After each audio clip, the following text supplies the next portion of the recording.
This morning I'm going to be listening to a piece for symphony orchestra by Canadian composer Henry Brant. It's titled Antiphony I.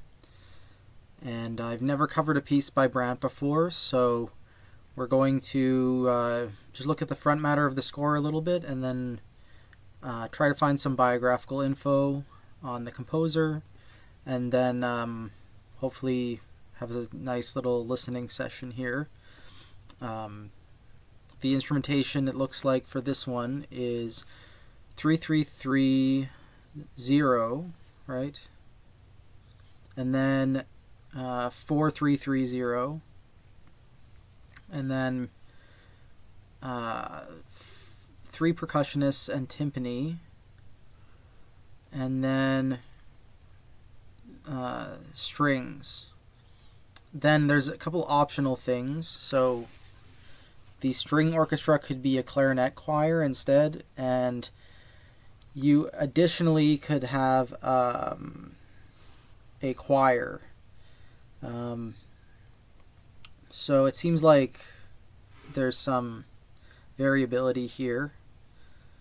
And you'll notice that all the winds and brass, it says unison throughout. Same thing with the percussionists here. So we got chimes, glock, xylophone, and 3 drums for the timpanist. So yeah, it seems like kind of a funky little arrangement. So if you look at the left-hand side, there's seems to be only 2 staves allocated to the voices. Then 1 staff for each type of wind instrument and brass instrument, but all of the players are going to be playing in unison. And then the glock and xylophone have 1 staff, and then the chimes and timpani have a staff. And then there are 2 groups of 5 staves for the strings or the clarinet choir, which could substitute. Sorry if I'm pausing a lot. I'm just like, this is just very different from what we've been looking at so far. He wants a E-flat contrabass clarinet, so not like quite a full contrabass clarinet. I think this might even be harder to find. And then bass in B-flat, and then 3 staves just given to like B-flat clarinets, basically. We have different key signatures for different instrumental lines. So I have a feeling that this is a score that's in C, and we're going to get some like polytonal stuff, kind of. Let's have a look at the performance notes. Each section of the orchestra, it's divided into groups. Each section has their own conductor, and the conductor that's in charge of the string orchestra / clarinet choir gets to cue the other conductors, basically. And only the string orchestra / clarinet choir should be on stage. And the conductor should be facing the audience. So it's a very strange setup. But kind of reminds me of the unanswered question when we looked at that piece. That piece also called for only the strings to be on stage. Or no, it was like kind of the opposite. Only the winds were on stage and the strings were off stage. And he suggests some like numbers of clarinetists for the choir. So there's a lot here about the clarinet choir, which may not be worth getting into. And obviously there's different ways of singing the choir part. It's a little bit variable and minimalistic, it seems like. There's a great deal of time and care spent on these performance notes to say that, intonation and pitch should be approximate, where bar lines line up should be approximate, things like that. And I have a feeling that even though it is a lot of performance notes, it probably resulted, like, he probably just kept having to add more and more things as the piece was like rehearsed and performed, It's a lot of work for the conductor and for the performers to put together, though, when you have all kinds of like options like this. It makes it easier to program but harder to rehearse. yeah, kind of beautifully engraved. It's all making me very curious about the composers. So why don't we pull them up, and I can also see if there's more of a background on this piece. Yeah, so Henry Brant is famous for spatialization work with classical musicians. He's a Canadian composer who just passed away in 2008, born in 1913. And yeah, he was born in Montreal to American parents, and first studied at McGill, then moved to New York City, a bit of a virtuoso as a teenager. Interestingly, so Henry Cowell has this book, American Composers on American Music, published in 1933, and Brant was the youngest composer included in the book at age 19. So that's really notable and interesting. He seems to have done a variety of work, collaborating with different art forms and different styles. And he taught at Columbia, and then Juilliard, and then Bennington College. Where is this? In Vermont. Okay. And he also orchestrated a number of Hollywood films. For example, Cleopatra in 1963. So I'm sure he made a lot of money off of that, and certainly enough to support his artistic endeavors. As I suspected from this score, he has a huge affinity for Charles Ives, and the unanswered question is sort of the basis of Brant's spatial music. So there you go. To put this into perspective, Ives was 30 years older than, or 40 years older than Brant, right? So you can see this sort of lineage of American music, American experimental music kind of thing. But yeah, it seems like Brant really was one of the pioneers of this sort of idea of spatial music, which has since become sort of like a tool of the trade, you could say, in avant-garde classical music.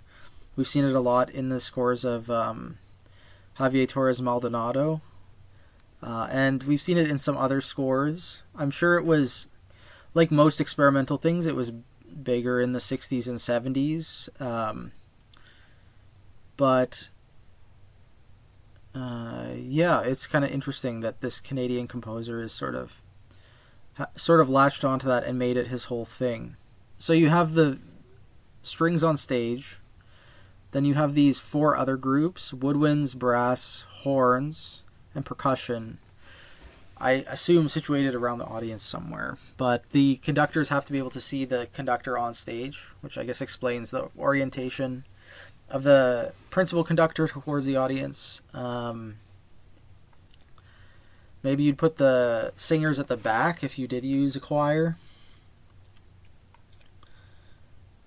So you can, even though there's no diagram here, I can kind of envision it. You got like the audience surrounded by musicians, and then the musicians are surrounded by conductors, which is kind of interesting. Okay, well, I think that is probably enough to get into it. I'm sorry I can't provide the score itself, but I can give you the recording. It's in the video description. This piece is about 10.5 minutes long, and yeah, it should be a very interesting little piece of history here. Okay, yeah, so I had this piece listed in my spreadsheet as 1977, but it's actually much older. This facsimile was published in the 70s, but it was composed in 1953. So this is actually quite ahead of its time, I think.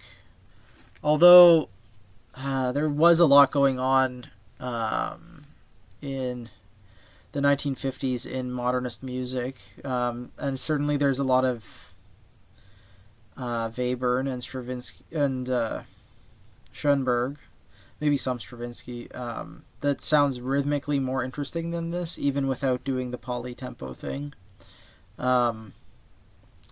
It looks like the choir and the clarinet choir idea was added in 1968. It's interesting to see sort of how the choir was added and the progress made on the piece. But yeah, it was sort of just a very good example of like using polytempo and polytonality stuff. If those are things that you're trying to teach young composers, like the significance of them historically, what they are, like sure, Charles Ives is a good example, but I think this also is like an even more refined example, right? Like this is just so straightforward. The way the score is laid out makes it very obvious what's going on and what's going down. And it's like you need five conductors. Like it's super cumbersome on the ensemble, but that's sort of what makes it experimental and avant-garde, right? Obviously, you're not getting the full effect listening to this recording because you're gonna hear all kinds of stuff when it's spatialized. But I guess because he wants you to be able to pick out different instrumental lines, he keeps the rhythmic ideas of each line just very simple. And maybe there's something a little bit conservative about his ideas about rhythm and what constitutes like rhythmic music, you know?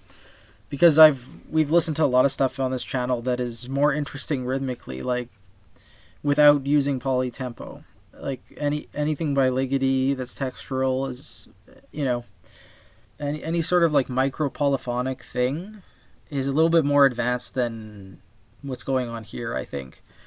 I don't know if Brant's like part writing chops are really up to his ambitions, just to be completely honest. But it's certainly a very interesting piece, and the Ives influence is very clear.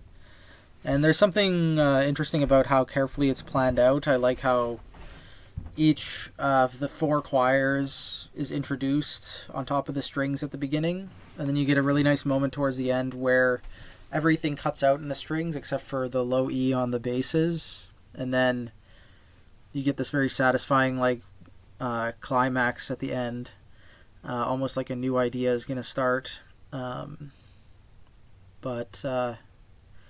yeah, that's Antiphony I, and pretty radical for 1953, and informed by American experimental stuff, maybe not as informed by what was going on in Europe, what post-war composers were doing or starting to do. Tomorrow we're going to be listening to a piece for orchestra by Pierre Boulez, which also is a little bit experimental in its use of the ensemble.